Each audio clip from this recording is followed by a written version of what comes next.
ఆశ్రయం నిరంతర ప్రేమ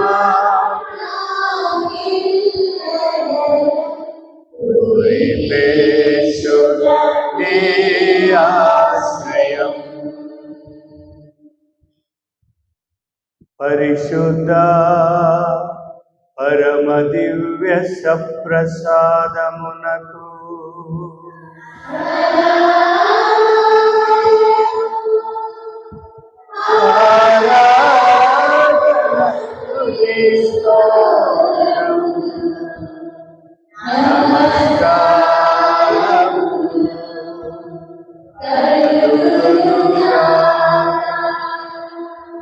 పితా పుత్ర పవిత్రాత్మ మహిమ సదాకాలము మహిమ కలుగునుగాక.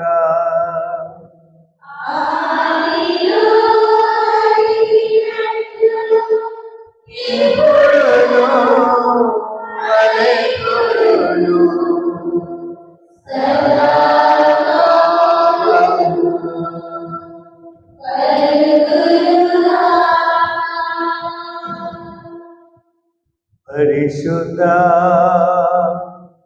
పరమ దివ్య సప్రసాదమునకు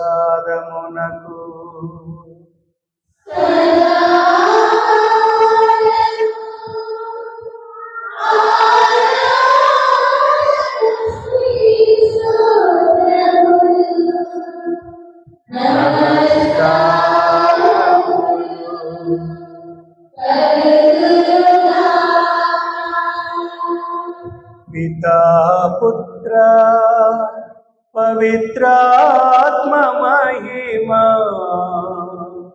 సదాకాలము మహిమ కలుగునుగాక.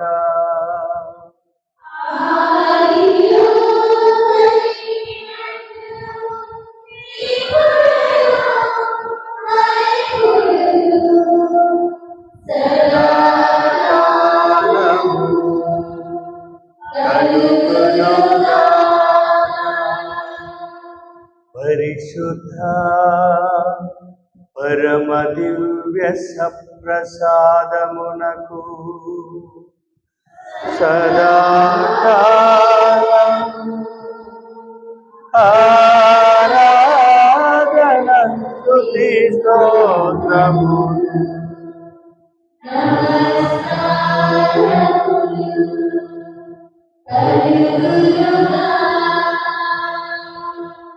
పితా పుత్ర పవిత్రాత్మ మహిమ సదాకాలము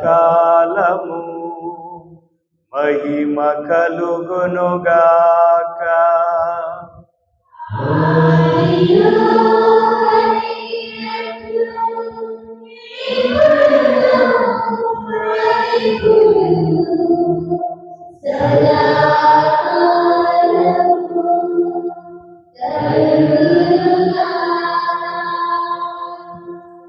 హల్లెలూయా హల్లెలూయా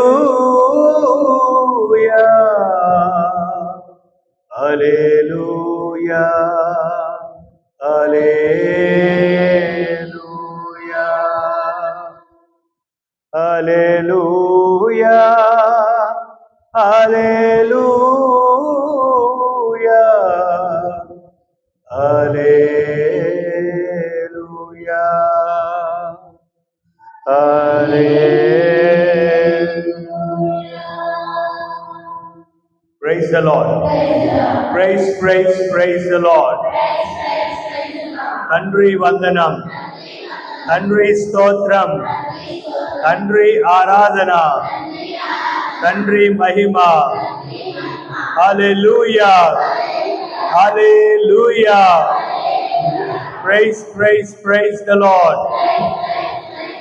యేసువా వందనం, యేసు రాజా స్తోత్రం, యేసు రాజా ఆరాధన, యేసు రాజా మహిమ.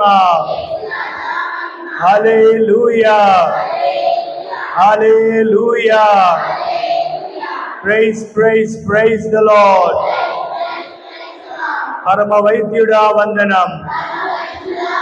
Parama Vaidyuda Stotram. Parama Vaidyuda Aradhana. Hallelujah. Hallelujah. Praise, praise, praise the Lord. మా మంచి కాపరి వందనం. మా మంచి కాపరి స్తోత్రం. మా మంచి కాపరి ఆరాధన. మా మంచి కాపరి మహిమ. Hallelujah. Hallelujah. Praise, praise, praise the Lord. పవిత్రాత్మ దేవా వందనం. పవిత్రాత్మ దేవా స్తోత్రం. పవిత్రాత్మ దేవా ఆరాధన. Praise the Lord. Praise, praise, praise the Lord. ప్రియమైనటువంటి సహోదరులారా, దేవుని వాక్యం చదువుకుందాం. మత్తయి సువార్త 26వ అధ్యాయము 26వ వచనం నుండి 30వ వచనం వరకు. మత్తయి సువార్త 26వ అధ్యాయము 26వ వచనం నుండి 30వ వచనం వరకు.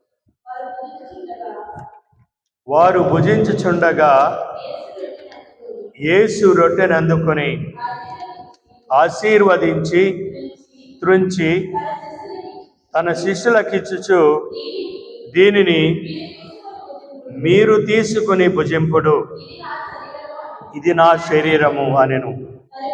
తరువాత ఆయన ఒక పాత్రను అందుకొని కృతజ్ఞత స్తోత్రమును చెల్లించి వారికిచ్చి, దీనిలోని మీరు అందరూ త్రాగుడు, ఇది అనేకుల పాప పరిహారమునకై చిందబడి ఉన్న నిబంధన యొక్క నా రక్తము. ఇది మొదలుకొని మీతో కూడా నా తండ్రి రాజ్యములో నూతనముగా ద్రాక్ష రసమును పానము చేయు వరకు దీనిని ఇక నేను త్రాగనని మీతో చెప్పుచున్నాను. వారొక కీర్తన పాడి ఒలీవ పండుగకు వెళ్ళిరి. ఇది క్రీస్తు సువిశేషము. Praise the Lord. Praise the Lord. ప్రియమైనటువంటి సహోదరి సహోదరులారా, మనమంతా ఈ ఆగమన కాలంలో మొదటి వారంలో ప్రవేశించి క్రీస్తు ప్రభు యొక్క జన్మదినాన్ని కొనియాడటానికి మనల్ని మనము ఆధ్యాత్మికంగా తయారు చేసుకుంటున్నాం. క్రీస్తు ప్రభు యొక్క రెండవ రాకడ కోసం మనల్ని మనము ఆధ్యాత్మికంగా బలపరుచుకుంటున్నాం. ఈ యొక్క గమనములో ఇది మన యొక్క ప్రయాణం. ఈ ప్రయాణంలో మనము ఈ గమనాన్ని కొంతసేపు ఆపి మనం ధ్యానించాలి. నా గమ్యము ఎంతవరకు సాగుతుంది, నా గమ్యము ఏ రీతిలో ఏ విధంగా పయనిస్తుంది అని ప్రతి ఒక్కరూ మనము ఆలోచించవలసినటువంటి ఈ పవిత్ర సమయం. ఈ ప్రయాణంలో ప్రియమైనటువంటి సహోదరులారా, మనము ఒంటరిగా లేము. ఈ ప్రయాణంలో మనము ఒంటరి జీవితం జీవించటం లేదు. ఈ ప్రయాణంలో మనలందరినీ సృష్టించినటువంటి దేవుడు మనతో ఎల్లప్పుడూ ప్రయాణం చేస్తూనే ఉన్నాడు. మీరు భయపడవలదు, నేను కలంతకాలము మీతో ఉంటానని ప్రభు ఆనాడు శిష్యులకు అభయం ఇచ్చాడు. అదే ప్రభు ఈరోజు మనతో ఆయన అటువంటి అభయాన్ని మనకిస్తూ ఉన్నాడు. మనము అబ్రహాము జీవితంలో చూసుకున్నట్లయితే అబ్రహాముని ప్రభువు తాను చూపించినటువంటి ప్రదేశానికి వెళ్ళమని ఆజ్ఞాపించాడు. ఆదికాండము 12వ అధ్యాయంలో ఆ 12వ అధ్యాయం నుండి మొదలుకొని మనము ఈ అధ్యాయాలను మనం ఒకసారి చదివినట్లయితే మనం తెలుసుకుంటాం. ప్రభువు అబ్రహాముని తాను చూపించినటువంటి అబ్రహాముకి ప్రభు చెప్పిన వెంటనే ప్రభుని ప్రశ్న వేయలేదు. ప్రభు చక్కగా సాగిపోతున్నటువంటి జీవితాన్ని, ఎంతో పేరు ప్రఖ్యాతులు సంపాదించుకునేటువంటి అబ్రహాము జీవితాన్ని అందరూ తన బంధువులు, తోబుట్టువులు, అదేవిధంగా సేవకులు, సేవకమనులు చాలామంది ఉన్నారు. తన యొక్క జీవితం సాఫీగా కొనసాగిస్తూ ఉన్నాడు, సంతోషంతో జీవిస్తూ ఉన్నాడు. కానీ ప్రభు ఎప్పుడైతే పిలిచాడో, ప్రభు యొక్క మాటకు, ప్రభు యొక్క పిలుపునకు అబ్రహాము ఏనాడు వెనకంజ వేయలేదు. ప్రియమైనటువంటి సహోదరి సహోదరులారా, మన జీవితంలో కూడా ప్రభు యొక్క కార్యానికి మనం ఎప్పుడు వెనకంజ వేయకూడదు. ప్రభు మనల్ని ఎప్పుడు ప్రేరేపిస్తూ ఉన్నాడు.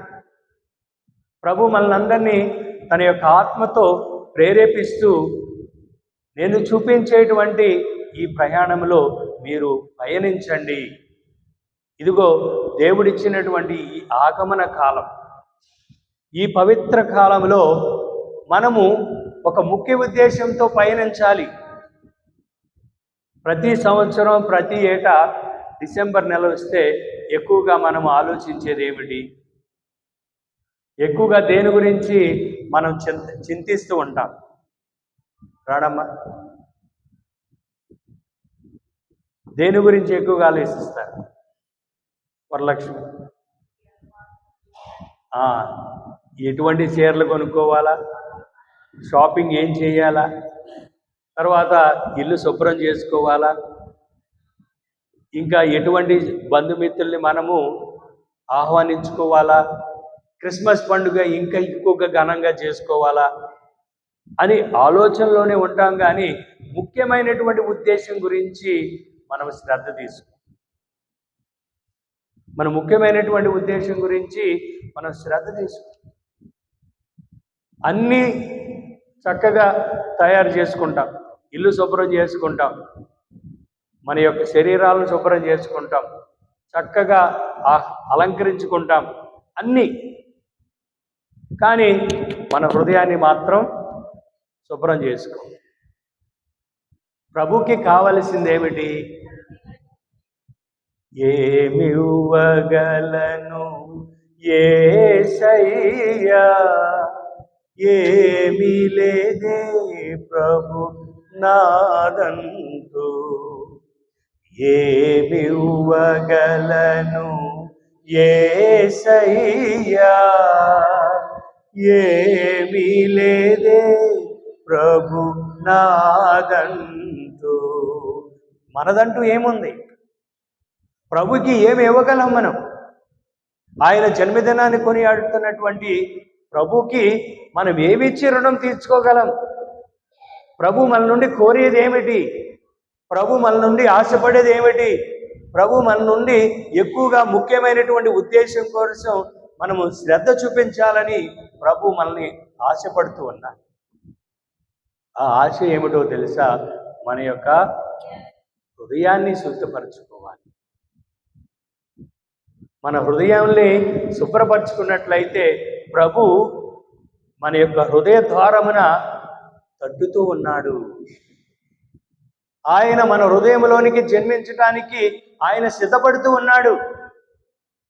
మన జీవితంలోనికి ఆయన ఉండటానికి, ఇమ్మాన్యుయేల్ అంటే మనతో ఉండటానికి, దేవుడు మనతో ఉన్నాడు. మరి అటువంటి ప్రయాణంలో ప్రియమైనటువంటి సహోదరులారా, మనము మన యొక్క ఆధ్యాత్మికపరమైనటువంటి నా యొక్క హృదయాన్ని, నా యొక్క మనస్సును, నా యొక్క మందిరాన్ని ప్రభు నా హృదయంలో జన్మించటానికి ఆశపడుతున్నాడు కాబట్టి నేనేం చేయాలి? మరి ఇటువంటి హృదయ శుద్ధి కోసం మనం ఏం చేయాలి? దాని గురించి తపన పడాలి ప్రియమైనటువంటి సహోదరి సహోదరుల. మరి ఇంకా ఎంతోమంది ఇజ్రాయేలు ప్రజలు నడిపించినటువంటి దేవుడు ద్వితీయోపదేశ కాండము 31వ అధ్యాయము 6వ వచనములో, ద్వితీయోపదేశ కాండము 31వ అధ్యాయము 6వ వచనములో ప్రభు ఇజ్రాయేలు ప్రజలకు ఈ విధంగా చెప్తున్నాడు, మీరు ధైర్యస్థైర్యములను అలవర్చుకొనుడు, మీరు వారిని చూచి భయపడవలదు, అధైర్యము చెందవలదు. ప్రభువు మీకు బాసటయై ఉండును, అతడు మిమ్ము చెయ్యి ఎన్నడూ విడనాడడు. Praise the Lord. ప్రభు ఎప్పుడు మనకి బాసటగా ఉంటాడు, మన చెయ్యి ఎన్నడూ విడనాడడు. ఇజ్రాయేలు ప్రజలను ఎన్నడూ ఆయన విడనాడలేదు. వారి యొక్క స్వార్థ బుద్ధితో ప్రభుని విడనాడారు, ప్రభుకి వ్యతిరేకంగా మాట్లాడారు, ప్రభుకి వ్యతిరేకంగా జీవించారు, ప్రభుకి వ్యతిరేకంగా అనేకమైనటువంటి పాపాలు చేశారు. కానీ ప్రభు వారిని మాత్రము విడనాడలేదు. విడనాడనటువంటి గొప్ప దేవుడు మన ప్రభు. మరి మనల్ని విడనాడనని అభయమిస్తూ మన హృదయంలోనికి వస్తానని అభయమిస్తున్నటువంటి ఆ సైన్యాధిపతికి అధిపతి అయినటువంటి యేసయ్యను మనం ఏ విధంగా ఆహ్వానించడానికి నా హృదయము మీ హృదయము సిద్ధంగా ఉందా? మనం సిద్ధం చేసుకుంటున్నామా? మనము అందరము ఆలోచించాలి. అదేవిధంగా యెషయా ప్రవక్తను నడిపించినటువంటి దేవుడు, యెషయా ప్రవక్త 41వ అధ్యాయము 10వ వచనములో ప్రభు ఈ విధంగా చెప్తూ ఉన్నాడు. యెషయా ప్రవక్త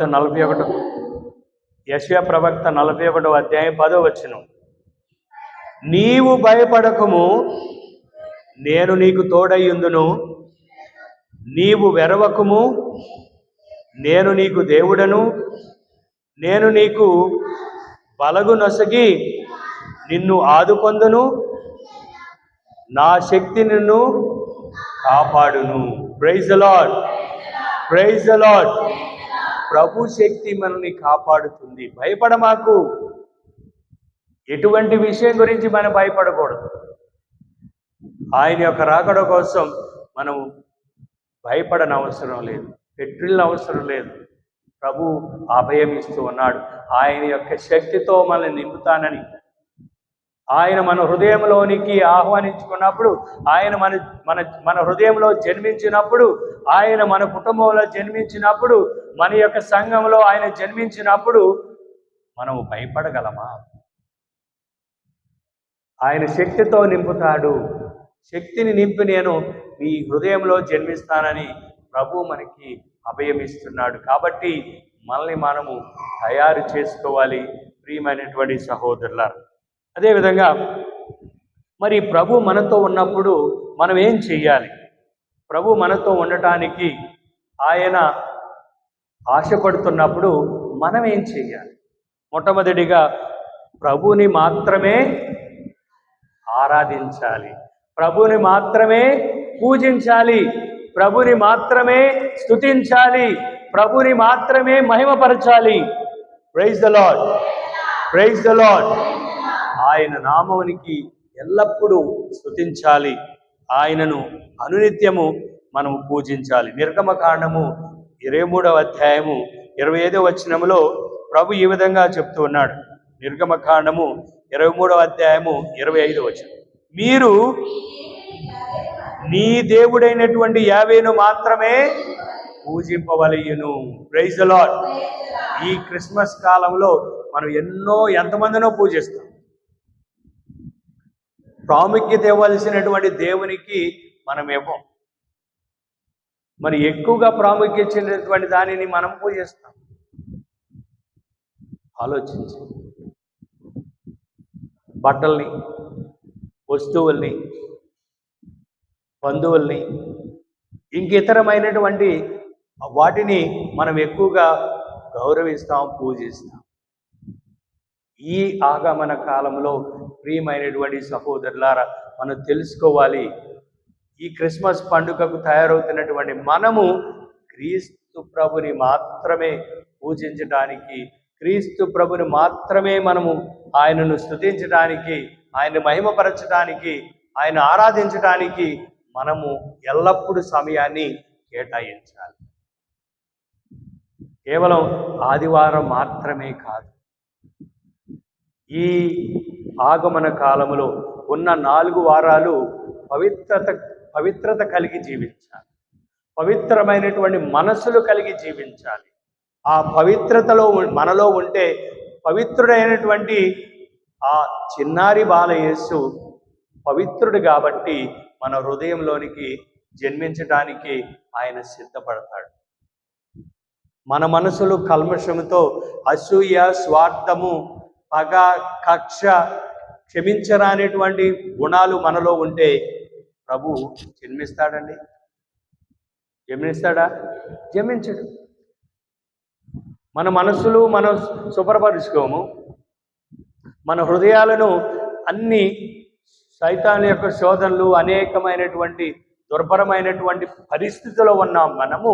ప్రభు మరి ఏ విధంగా జన్మిస్తాడండి? ఎవరన్నా సరే మీ ఇంటికి పెళ్ళో లేకపోతే ఇంకా శుభకార్యానికి మీరు తయారవుతున్నారండి. అప్పుడు మీరు ఎక్కువగా దేనికి శ్రద్ధ చూపిస్తారు? ఎవరైనా వస్తున్నారు మీ ఇంటిని సందర్శించడానికి పెళ్లి టైంలో, లేకపోతే బంధువులు వస్తున్నారు, మంచి వ్యక్తులు వస్తున్నారు చూడటానికి, ఎంత శుభ్రం చేసుకుంటాం మనం? శుభ్రం చేసుకోమా? ఇల్లు చాలా శుభ్రం చేసుకుంటాం. చాలామంది, కొంతమంది ఎవరు వచ్చినా రాకపోయినా కొంతమంది తల్లిళ్ళు చక్కగా పెట్టుకుంటారు ఇల్లు. చూడ ముచ్చటగా ఉంటుంది. మళ్ళీ మళ్ళీ వాళ్ళ ఇంటికి వెళ్ళాలనిపిస్తుంది. వాళ్ళ పలకరింపులు, వాళ్ళు ఏ విధంగా ఇతరులతో మాట్లాడేటువంటి ఆ మాట తీరు చాలా చక్కగా ఉంటుంది. మరి అటువంటి వారితో మనం మళ్ళీ మళ్ళీ మాట్లాడాలనిపిస్తుందా? లేకపోతే ఎప్పుడు చూసినా కోపము, అసూయ, స్వార్థము, జగడము, పద్దాక దెబ్బలాడటం ఉన్నటువంటి వారితో మాట్లాడటానికి ఇష్టపడతారా? ఇష్టపడరు. అదే రీతిలో ప్రియమైనటువంటి సహోదరులారా, మనల్ని మనము హృదయాలను శుద్ధి చేసుకోకపోతే ప్రభు మన యొక్క హృదయంలోనికి ఆయన రాడు. తద్వారా మనము ప్రభుని మాత్రమే ఆరాధించాలి. ఎక్కువ సమయాన్ని గడపాలి. ఏదో దేవాలయంలో ఉన్నప్పుడే కాదు, మనం ప్రతి పనిలో కూడా ప్రభుని స్తుతించాలి, ప్రభుని ఆరాధించాలి, ప్రభుని మహిమపరచాలి. చూడండి, మన పునీత ఫ్రాన్సిస్ జేవియర్ గారు ఎప్పుడు ప్రభు కోసమే ఆలోచించాడు. ఆయన జీవించినటువంటి 46 సంవత్సరాలు ప్రభు కోసమే జీవించాడు. ఆయన పిచ్చోళ్ళలా తిరిగాడు. ఇంతకుముందు చెప్పాను, పండగ రోజు ఆయన పురవీధులలో పిచ్చివాళ్ళలాగా తిరిగాడు. ఎవరి కోసం? ఆయన నమ్మినటువంటి, ఆయన పిలిచినటువంటి యేసయ్య కోసం. యేసయ్య ప్రత్యేకంగా పిలిచాడు. ఈ భారతదేశంలో ఉన్నటువంటి అనేక మంది నశించబోతూ ఉన్నారు, చాలామందిని నేను రక్షించాలి. భారతదేశంలో ఉన్నటువంటి చాలామంది గొప్పవాళ్ళు, చాలామంది నన్ను తెలుసుకోవాలి అని ప్రభు నిర్ణయించి ఆయన యొక్క ప్రణాళికలో భారతదేశానికి వచ్చి ఎంతోమందిని ప్రభుని తెలుసుకునే విధంగా ఆయన ఒక పిచ్చివాడిలాగా పురవీధుల్లో తిరిగి ప్రభు కోసం ఎన్నో కష్టాలు, బాధలు అనుభవించినటువంటి పుణ్యాత్ముడు పునీత ఫ్రాన్సిసే. మరి మనం ఎప్పుడు ప్రార్థించాలి, స్తుతించాలి, మహిమపరచాలి. కనీసం ఈ ఆగమన కాలంలో కూడా ఒకరితో ఒకరు మనము చర్చించుకోవాలి.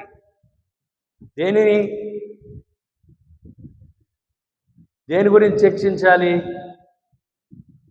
దేవుడు చేసినటువంటి మేలు గురించి. చూడండి, మరియ తల్లి ఎప్పుడైతే ఎలిజబెత్ అమ్మకు గర్భం ధరించిందని వాళ్ళ యొక్క కజిన్ ఎలిజబెత్ అమ్మ మరియ తల్లికి చుట్టం. మరియ తల్లి దేవుని చేత అనుగ్రహాన్ని పొందినటువంటి మరియ తల్లి ఎప్పుడైతే తన యొక్క చుట్టము అయినటువంటి ఎలిజబెత్ అమ్మ గర్భం ధరించింది తెలుసుకుందో ఆమె యొక్క ఆనందానికి హద్దులు లేవు.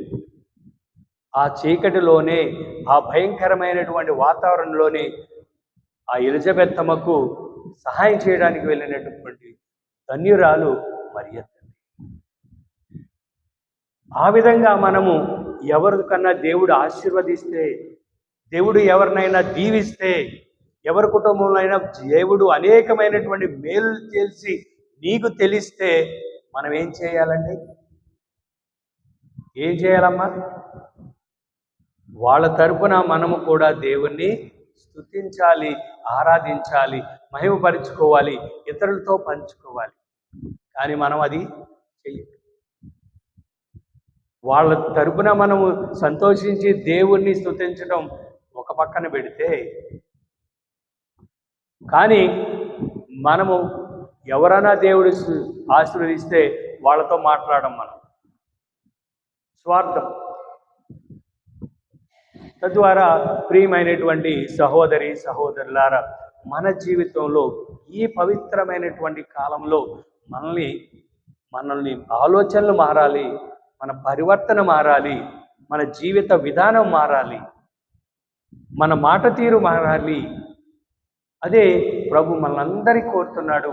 ప్రియమైనటువంటి సహోదరులారా, అది ఎప్పుడు వస్తుందంటే మనం సర్వదా ప్రభుని స్తుతిస్తే, సర్వదా ప్రభునికి మనము దేవునికి మనల్ని అర్పించుకుంటే, ప్రభువా నా చిత్తం కాదు అది నీ చిత్తమే జరుగునుగాక, ప్రభువా నా సర్వాన్ని నీకు నేను అర్పిస్తూ ఉన్నాను, నా యొక్క స్వార్థాన్ని, నా యొక్క ఆలోచనని, నా యొక్క గర్వాన్ని, నా యొక్క ప్రతి ఒక్క విషయాన్ని నీకు నేను అర్పిస్తున్నానయ్యా అని ప్రభుకి మనము అర్పించుకోవాలి. అప్పుడు తప్పనిసరిగా మనలో మార్పు వస్తుంది. మన జీవితంలో దేవుని యొక్క మేలు పొందుతాం. ప్రియమైనటువంటి సహోదరులారా, praise the Lord, praise the Lord. నడిపిస్తాడు నా దేవుడు, శ్రమలోనైనా నన్ను విడువడు. నడిపిస్తాడు నా దేవుడు, శ్రమలోనైనా నన్ను విడువడు. అడుగులు తడబడిన, అలసట పైబడిన, అడుగులు తడబడిన, అలసట పైబడిన, చెయ్యి పట్టి వేణు తట్టి చక్కని ఆలోచన చెప్పి, చెయ్యి పట్టి వేణు తట్టి చక్కని ఆలోచన చెప్పి నడిపిస్తాడు నా దేవుడు, శ్రమలోనైనా. యేసయ్యా యేసయ్యా యేసయ్యా యేసయ్యా యేసయ్యా యేసయ్యా యేసయ్యా యేసయ్యా. యేసు రక్తం జై జై జై, యేసు రక్తం జై జై జై, క్రీస్తు రక్తం జై జై జై, యేసు రక్తం జై జై జై. యేసయ్యా యేసయ్యా యేసయ్యా యేసయ్యా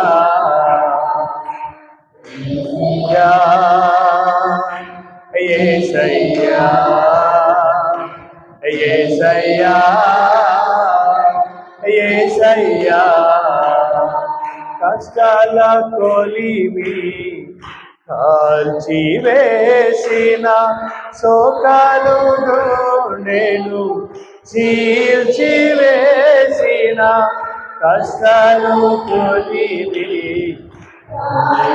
వేసిన, శోకాలు నేను చీల్చి వేసిన, తన చిత్తం నెరవేర్చుతాడు.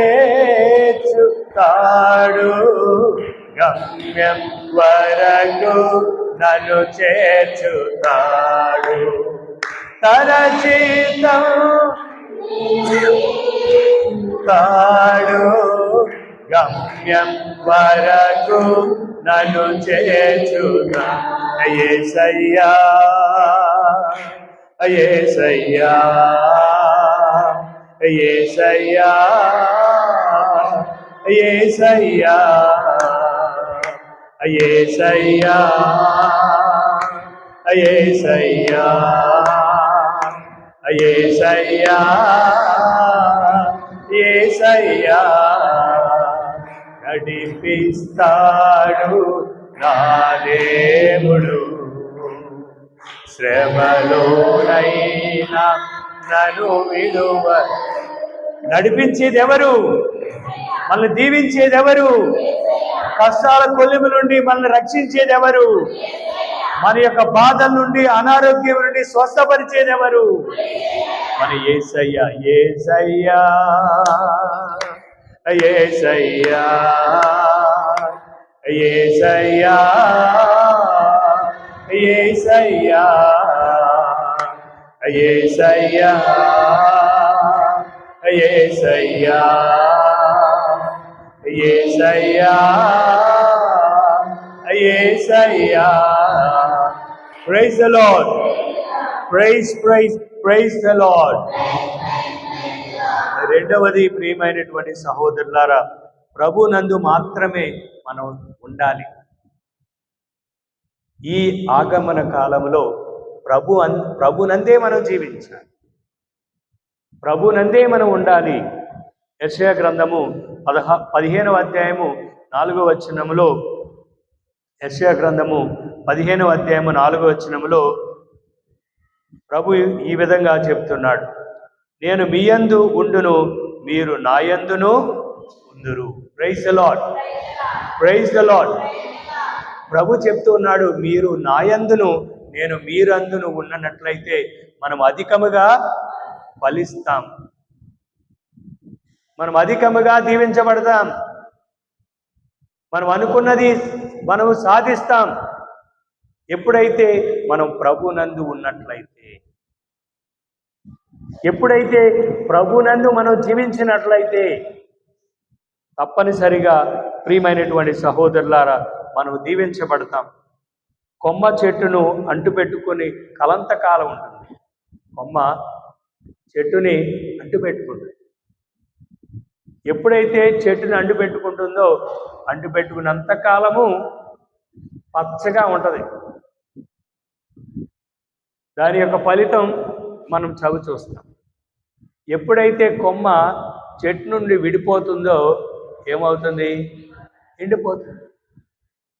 మన జీవితంలో కూడా అంతే ప్రియమైనటువంటి సహోదరులారా, మనము ప్రభునందు జీవించినట్లయితే, మనం ప్రభునందు లేనట్లయితే, మన యందు ప్రభు లేనట్లయితే, మనము ప్రభులో లేనట్లయితే మనము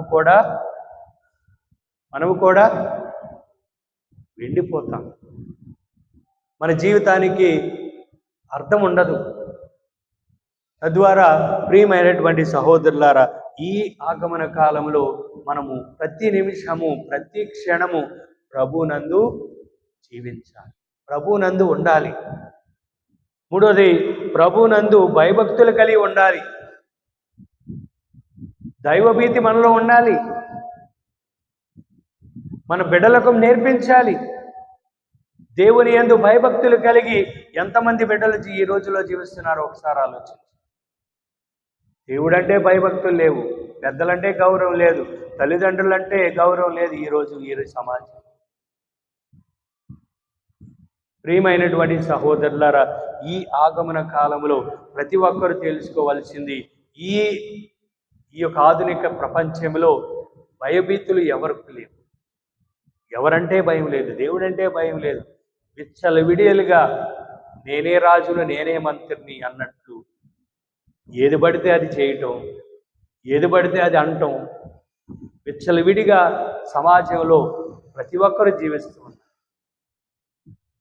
కానీ దేవుని విశ్వసించి దేవుని నమ్మినటువంటి వారు తప్పనిసరిగా దైవభీతి కలగాలి, దేవుని యందు భక్తి కలిగి ఉండాలి. అందుకనే కీర్తనకారుడు 111వ కీర్తన 5వ వచనంలో ఈ విధంగా దేవుని వాక్యం చెప్తుంది. కీర్తనకారుడు 111వ కీర్తన 5వ వచనం చూడండి. తన పట్ల భయభక్తులు కలవారికి అతడు కడుపు నిండా కూడిపెట్టును, అతడు తన నిబంధనలను ఏనాడును మర్చిపోడు. Praise the Lord, praise the Lord. చూడండి ప్రియమైనటువంటి సహోదరులారా, భయభక్తులు కలిగినటువంటి వారిని ప్రభు చెప్తూ ఉన్నాడు, వారికి గొప్ప జీవితం ఇస్తారని. వారి బిడ్డలు మంచి జీవితంలో ఉంటారు. చూడండి, మనం ఒకసారి పరీక్షిస్తే ఏ బిడ్డలైతే దైవభీతి కలిగి పెద్దలందు గౌరవంగా ఉంటారో వారి సమాజంలో మంచి స్థాయిలో ఉంటారు, మంచి ఉద్యోగాల్లో ఉంటారు, మంచి కుటుంబాలు ఉంటాయి వాళ్ళకి. ఎప్పుడైతే దైవభీతి లేదో, పెద్దలంటే గౌరవం లేదో, వాళ్ళ కుటుంబాల్లో ఉన్నటువంటి బిడ్డలకి పోరంబోగులా తిరుగుతారు. అవునా కాదా? వాస్తవం ఇది.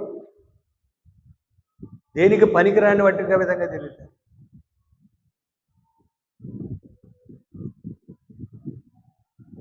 దేవుని యొక్క భయభక్తులు కలిగి మన బిడ్డలను పెంచాలి. దైవభీతి మనలో ఉండాలి. ఎప్పుడు ఏది చేస్తే నేను దేవునికి వ్యతిరేకంగా చేస్తే దేవుడు నన్ను ఏ విధంగా ఆయన శిక్షిస్తాడు అనేటువంటి ఆలోచనలో మనం ఉండాలి. ఆ దైవభీతి కలిగి మనం ఉండాలని దేవుని వాక్యం చెప్తుంది. అదేవిధంగా ప్రభుని ప్రేమిస్తూ ఉండాలి. అనునిత్యము ప్రభులో ప్రేమించుతూ మనం జీవితాన్ని గడపాలి. కీర్తన 91వ కీర్తన 14వ వచనంలో కీర్తనకారుడు ఈ విధంగా చెప్తూ ఉన్నాడు, నన్ను ప్రేమించు వారిని నేను రక్షించెదను, నా ప్రభావమును అంగీకరించు వారిని నేను కాపాడేదను.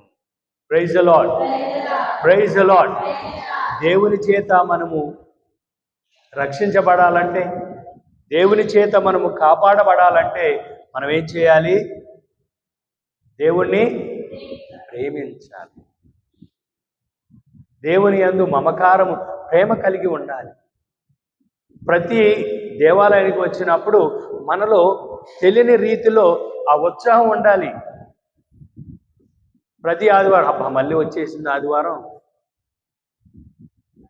ఈ ఒక్కరోజే కదా చక్కగా నిద్రపోవాల్సింది, ఈ 6 రోజులు కంపెనీకి వెళ్ళాను, ఈ 6 రోజులు కంపెనీలో పని చేశాను, ఈ 6 రోజులు ఏదో పనులు చేశాను, నా ఒళ్ళంతా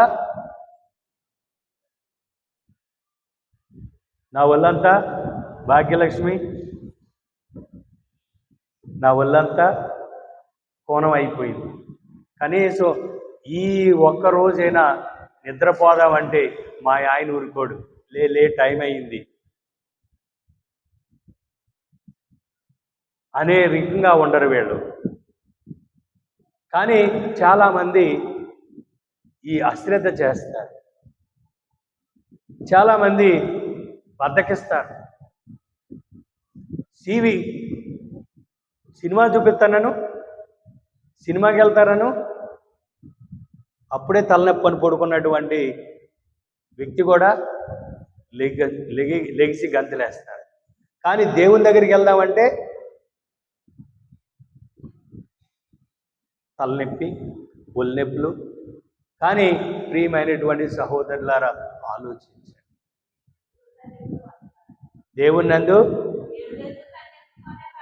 దేవుని దగ్గరికి వస్తే ఏదైనా పోద్దని నిత్య జీవం మాటలు దొరుకుతాయి మనకు అందరికీ తెలుసు. Praise the Lord, praise the Lord. తద్వారా ప్రియమైనటువంటి సహోదరులారా, వారమంతా కష్టపడినా, ఒళ్ళు నడిగిపోయినా, ఏమైనా సరే దేవుని మాత్రం మనము విడనాడకూడదు. దివ్య బలి పూజలో మనం పాల్గొనాలి. క్రీస్తు ప్రభు యొక్క శరీర రక్తాలను భుజించాలి. అప్పుడే మనకు మనశ్శాంతి ఉండాలి. అప్పుడే మనం ఏ పనైనా చేయాలి. అప్పుడే మనకి ఏదైనా మనం ఆలోచించాలి. ఆ విధంగా ఉంటే తప్పనిసరిగా ప్రియమైనటువంటి సహోదరులారా, ప్రభుని ప్రేమించిన వాళ్ళం అవుతాం. ప్రభుని భక్తితో మనము ఆయనను స్తుతించిన వాళ్ళం అవుతాం. దేవుని యందు భయభక్తులు కలిగి ఉంటాం. దేవునిలో జీవిస్తాం. దేవుడు మనల్ని ఇంకా అధికముగా మన బిడ్డలను, మన యొక్క జీవితాలను ఆశ్రయిస్తాడు. చివరిగా ఎప్పుడు ఎల్లప్పుడూ ప్రార్థించాలి. ప్రార్థనలతో ఉండాలి. ఇర్మియా ప్రవక్త 33వ అధ్యాయము 3వ వచనములో ఇర్మియా ప్రవక్త ఈ విధంగా చెప్తూ ఉన్నాడు. ఇర్మియా ప్రవక్త 33వ అధ్యాయము 3వ వచనం, నీవు నన్ను పిలితివేవి, నేను నీకు జవాబిత్తును. చాలు. ప్రార్థనను మర్చిపోకూడదు. ప్రార్థిస్తూనే ఉండాలి. కష్టంలో సహాయం అడుగుతూ ప్రార్థించాలి. మన దేవుడు దీవించినప్పుడు దేవుని కృతజ్ఞత తెలుపుతూ ప్రార్థించాలి. అన్ని వేళలా, అన్ని సమయాలలో ప్రార్థన మనము విడనాడకూడదు. అదే ప్రభు మనందరి ఈ యొక్క ఆగమన కాలంలో మనందరినీ కోరుతూ, తద్వారా ప్రియమైనటువంటి సహోదరులారా, ఈ ఉన్న కొద్ది వారాల రోజులు మనం శ్రద్ధ చూపి దేవునిలో ఉండటానికి, దేవుణ్ణి స్తుతించటానికి, భయభక్తులు కలిగి జీవించటానికి, దేవుణ్ణి ప్రేమించటానికి, దేవుణ్ణి ఎల్లప్పుడూ ప్రార్థించడానికి సమయాన్ని గడుపుదాం. దేవుడు మనందరినీ దీవించుదురుగాక. పిత, పుత్ర, పవిత్రాత్మ నామమున.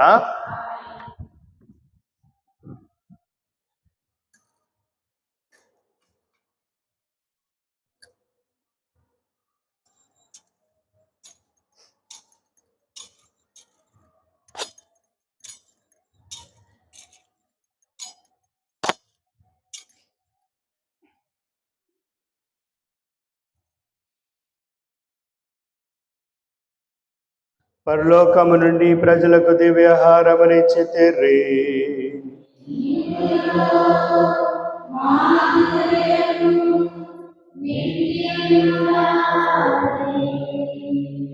ప్రార్థించుదాము. ఓ సర్వేశ్వర, ఈ అద్భుత దేవద్రవ్యమానము ద్వారా మీ పాటుల జ్ఞాపక చిహ్నము మాకు చిత్తగించితిరే. మీ దివ్య శరీర రక్తముల పరమ రహస్యములను మేము భక్తి శ్రద్ధలతో పూజింపను. నీ రక్షణ ఫలమును మేము నిరంతరము చవి చూడను. యుగములు జీవించు పాలన చేయు ఏరుల వారా మాకు అనుగ్రహించండి.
దేవుడెప్పుడు ఘనముగా స్తుతింపబడును గాక.